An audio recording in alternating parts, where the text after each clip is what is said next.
Yes, sir. Yes, sir. You know what time it is. Drams on deck.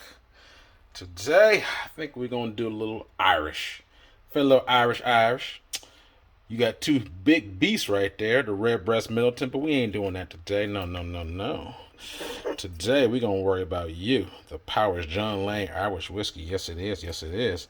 Sitting at 46%. 12 years, pot still, Asian American oak and Iberian cask. Oak, we're going to see exactly how it does. Does it stack up with the Mac 12 or a Glendronach 12?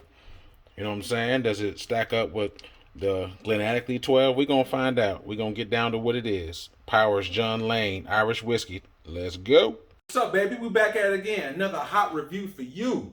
Drams on deck. Today we got an Irishman in the building. Today, we have the Powers John Lane 12-year in the building. You see it. You see it. Yes, sir. Sitting at 46% ABV. Yes, it is. Look at the little color on here right here. Pretty simple bottle. And here is the box that it comes with. I've seen sometimes it can be sold with a box or even sometimes without a box. But it's nothing spectacular to it. Just a regular 12, dark maroon box, but also here on the side, I would say it has like this little long pamphlet. It has like a long detailed back history about the distillery, about the Powers John Lane, where it was sold, where it was at, originated at, who bought what, the whole backstory to it. I personally won't go into all that myself. I just mainly focus on the spirit and the flavor profile and where you can get it at and that from. I won't go into detail so much about the back history of when it opened up in 1700, 1800, et cetera, et cetera. But be that as it may, 12-year Powers John Lane. Now, I actually got introduced to this bottle really just through looking at pretty much reviews. I mean, I look at reviews. I was looking to find more Irish whiskey. And this one I kept reading those comments, Powers John Lane. So I got kind of interested. A lot of people were saying good things about it as far as Irish whiskey. So that's kind of how I came into it. And so I just read reviews, just gave it a shot. So I've had this bottle probably about 8 months now. I got it from, where did I get this from? I want to say I got it from Bevmo, which is in Southern California, so local store around here. I got it for about $60, so it wasn't bad at all. 55, $60, so it wasn't nothing's gonna break the bank. 12-year. It says oak cask and Iberian cask. I'm not sure what that is, but pretty much sounds like a sherry cask, pretty much like That's what you pick up. That's what I taste, sherry cask on this Powers John Lane. It has unmalted and malted barley in here. It's pot still. Actually. Middleton, I don't know if you're familiar with Middleton. Middleton is a huge distillery in Ireland, and under Middleton, they own Redbreast, they own the spots, the green spot, yellow spot, and they also own the Powers John Lane. So Middleton, under that umbrella, you have all those other spirits that I just named. I actually reviewed the Redbreast and Middleton before on my 100th episode, and now I'm reviewing this one right here, the Powers John Lane 12-year. So this is pretty much the Irish version, so to speak, of like maybe a Balvenie 12, a Mac 12, a Glenaddick 12, Glendronach 12, something in that effect. And it's, in the fact that it's 12 years, has some sherry influence, oak influence. So it's pretty much those other things I just named are all scotches. This is not scotch. This is Irish whiskey. So. But nevertheless, I actually was interested in this bottle because I've just been hearing good things. I'm the type of person that, I like to try different spirits. I don't like to just pigeonhole myself in just a one particular lane. There's some people that when they find something they like, they stick with it. They don't really divert much. There's some people who are just hardcore bourbon drinkers. Don't get me wrong, I like bourbon too, but if that's all you drink, then how are you going to experience other things, And if you experience other things you don't like, if you just find yourself circling back to bourbon, that's totally fine. Just use that for example. But myself, you see my channel, I do pretty much mostly everything except for gin and vodka. But anything like I do mezcals, I'm doing rum, tequila, whiskey, bourbon, scotch. I like to diversify it. So anyway, as always, we gonna nose it, we gonna taste it, and we gonna score it. That being said, let's look at this color right here. I would say a medium brown, medium amber rather color. See it right there? Yes, sir. Yes, sir. This one here, after 12 years of malted, unmalted, it's little. So the nose, has a nice floral nose. I smell like some molasses and some honey, vanilla on the nose. It's 46%, so it's a higher than normal. Nowadays, for me, if something is bottled at 40%, I turn my nose at it. It's like, at least give me 43%. But 40% nowadays, I find it a little bit more challenging to enjoy longer finishes and more intense flavors with something such a low ABV, in my opinion. Especially to people who, 40% and then you water it down. Now, everybody's taste profile is different. Some people who don't want a strong taste, they want something that's soft, subtle, so they may drink only 40% and water it, ice it down. Tomato. That's what you like. If the higher proofs are too intense for you, it's just not your type of jam, so be it. But for me, I like that you can enjoy high intensity flavors without it burning your mouth always. If you got the good stuff, that is. But anyway, back to the nose. I'll pick up some kind of dark berry fruit with the molasses, vanilla, brown sugar. It's not bad at all. Looks a little creamy. Legs dripping down the side of a glass just a little bit.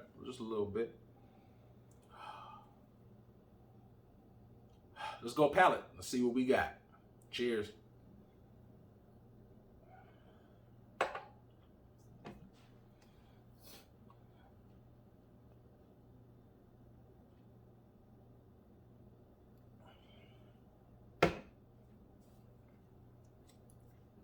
Ooh. All right now. Wow. I will speak, but I'm gonna hold my tongue. You know me, as always, the first sip I take normally opens my palate up, start tingling, get my palate a little tingly. But the second sip is really when it saturates my tongue and I can really dive more into these flavors. That being said, let me take one more sip.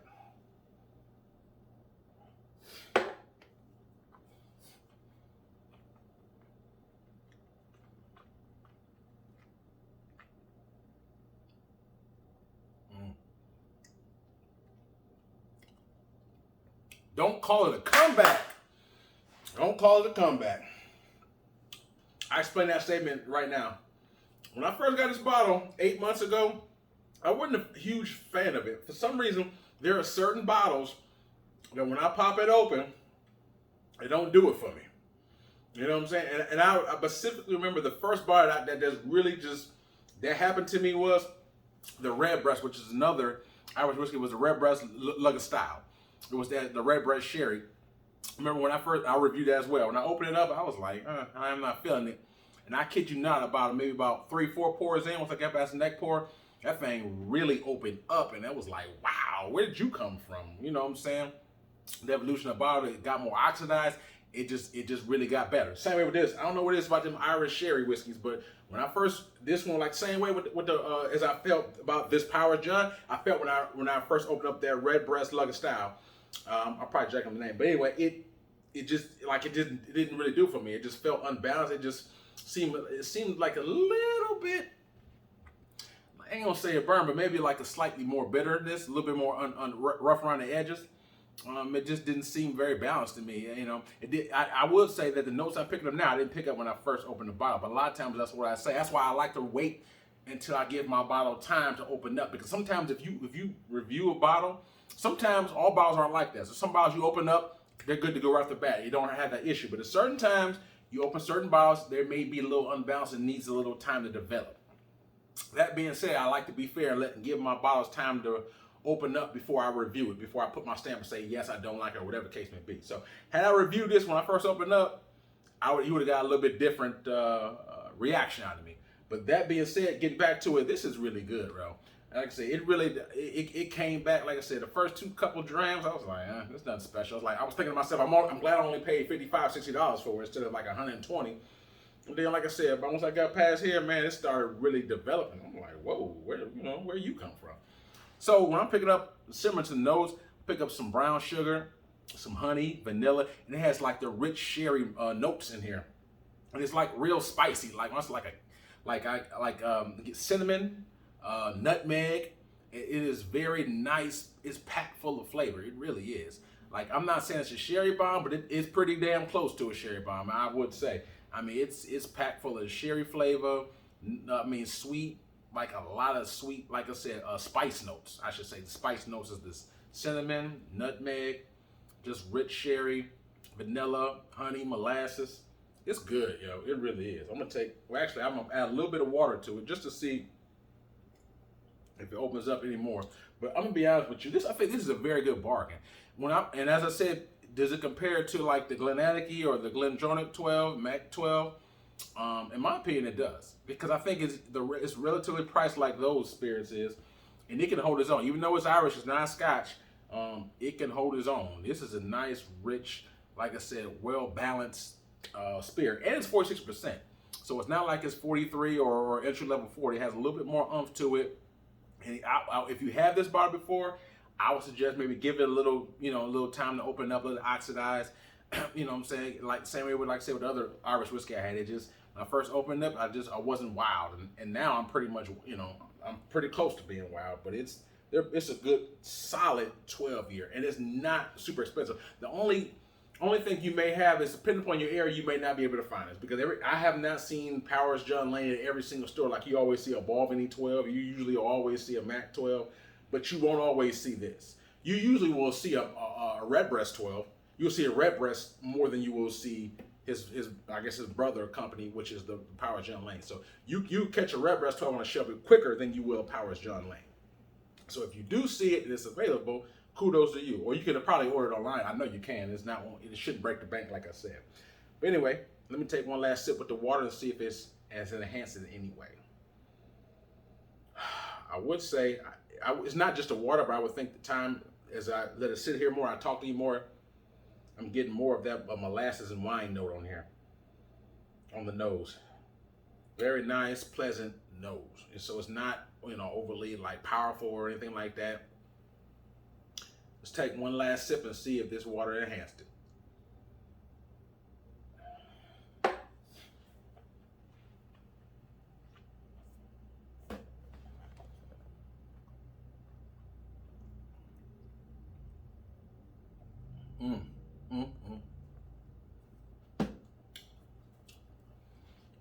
That's good, man. You know what? I'm really impressed with this Powers John Lane 12. This is a solid dram, y'all. Solid. It seems like the more I drink it seems like the better it gets. When I first opened it, I was not feeling that like that. I'm not saying it was just straight trash when I opened it up, but it wasn't popping like it is now. You get, with the water, it tastes pretty similar, but the water, I would say I get more of that spice note. Cinnamon and sugar, nutmeg, that rich sherry note on here. Oh man, it's a nice rich sherry note with the spice, honey, brown sugar.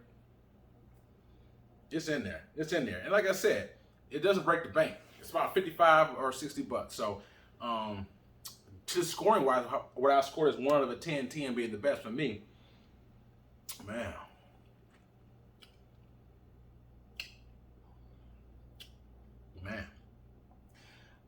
I give this 8.75. So 8 3/4 out of 10, which is a very good score. 8 3/4, 8.75. Because this one right here, the one thing I like about it is just that, like, it's rich sherry, but it's just not like boring sherry by itself. You get all the extra sweetness to it. It's well developed. It's not really no burn or a bite to it. It's 46%, relatively priced. The only thing that you can maybe say is, hey, it's not always available as some other Irish whiskey. Like I said, you'll catch a Redbreast or a Green Spot before you catch a Powers John Lane. So that's the only thing I can say. If you go to a really nice spirit store, you should be able to find this. So if you go to like a Total Wines, or depends on where you live at. If you in the Kentucky area, Liquor Barn, I'm sure will have this. If you live in the Texas area, Specs will have this. You live in the Southern California area, obviously Bevmo will have it. So it just depends on where you live at. There's certain places that are state ran, so like Pennsylvania, Ohio, so spots like that. If the state doesn't carry it, then you just ask out. So unless you go to a neighboring state and get it from a different state. But nevertheless, or you can get online. Anyway, Powers John Lane 8.75. And that's out the door with price, availability, everything out the door. 8.75. It is really good. So if you're looking for something like a different 12 year, and let's suppose you don't want a Scotch per se, you want something different. but something like obviously it could pass as a Scotch, even though it's Irish whiskey. This could pass as a Scotch. It really could. I mean, you could put it in, like I said, the same category with the Balvenies, the Glendronachs, Glenanaquis. It's in the category. This right here is a solid 12-year whiskey, and has a relatively good price for it. So if you like that sherry influence, this is an Irish way to go to me. The flavors, it gets busy for me. I really enjoy this. I really do. So if you haven't had it, Powers John Lane 12-year is a solid dram.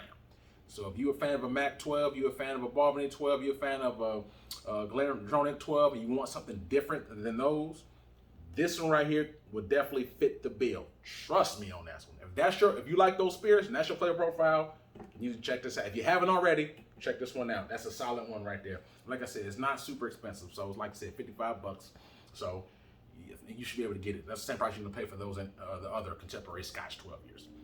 All in all, I hope you got something out of it. Like I said, man, I like to expand my horizon, try different things. Hope you enjoyed the review. If you do, hit the like button, hit the subscribe button. Likes and subscribers are for free, y'all. Also check out in my description block, I have an Instagram page. So please check out my Instagram page because I have a lot of spirits in there that I have reviewed and have not reviewed. So check those out. A couple of videos in there as well. Also, I have a Cash App Patreon. If you choose to support, that's up to you. I really appreciate your time. And that's enough for me. And if you have had this, or if you haven't had it, if you have any questions, please hit me in my comment box. I like to hear you guys' reviews. I like to interact with you guys. So please hit me up and let me know about anything that you want to know about this or any other Irish whiskey that, relative to this. Like, I definitely want to know your opinions about it. And your experience is just the same. So all in all, Power John Lane, good to go, man. So till then, take care. Signing out, y'all. Drams on deck. Yes, sir.